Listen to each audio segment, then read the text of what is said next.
أسألك قليلا على الأقل. بورقيبة أنت قلت بأنه كان يرى نفسه، أو قالوا عنه بأنه كان يرى نفسه أكبر من تونس بالفعل. يقال في التاريخ وكذلك بأنه دخل في مفاوضات حتى مع فرنسا من أجل مطالبته بصحراء الجزائر.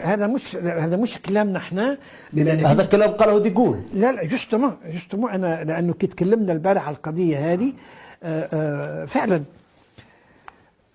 يتكلم الجنرال دوغول في الجزء الرابع من مذكراته بعنوان الامل.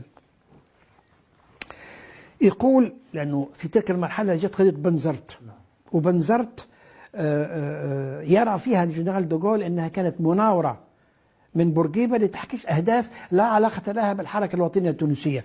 يقول حرفيا صفحة 114: غير أن قضية بنزرت لم تكن للرئيس التونسي سوى وسيلة للوصول للموضوع الرئيسي، فقد كان همه منصرفا بشكل خاص إلى ضمان توسيع بلاده من ناحية الحدود الصحراوية، يعني على حساب الجزائر طبعا. ولكن وش يقول؟ فإذا أقدمنا على هذا الأمر دوغول، إذا قبلنا أن تونس تتحرك على حساب الجزائر في حدود الصحراوية، إذا أقدمنا على مثل هذا الأمر فإنه سيحرك مطامع المغرب في كولن بشار وتندوف. قول صريح. نتكلموا في الخمسينيات، يعني في الوقت اللي احنا كنا بسطاء ونتكلموا عن الكفاح والنضال والآخره، كان هناك آخرون يقومون بتحركات.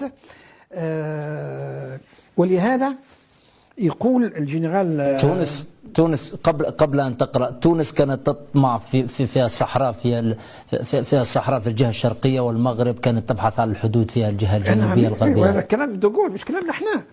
ومع ذلك في تلك المرحله يعني اذا لماذا تلام الجزائر اذا دخلت في صراعات مع المغرب من أجل الحدود إلى يومنا هذا؟ تونس على الأقل كانت لها أطماع بورقيبة واضحة، ولكن الجزائر لم تدخل في صراع مع أي أحد، سنتطرق لهذا فيما بعد، ولكن فقط لنقطة بسيطة. دخلت في الصراع ولكن استطاعت أن تتحكم في الصراع لكي لا يصبح صراع واضحا. صراعنا لم يكن مع المغرب إطلاقا، احنا كان عندنا مواقف معينة خذيناها. نعم.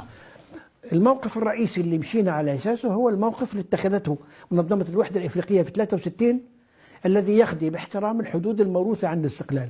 وكان الكلام بتاعنا واضح وصريح جدا: يا جماعة، التفكير في حقوق تاريخية هو يفلق البلاد إفريقيا كلها، ونحن نعترف بأن الحدود وضعت بشكل تعسفي في كثير من المناطق الإفريقية، ولكن لو حاولنا نمسوا هذه الحدود تتحول الحدود إلى قنابل موقوت.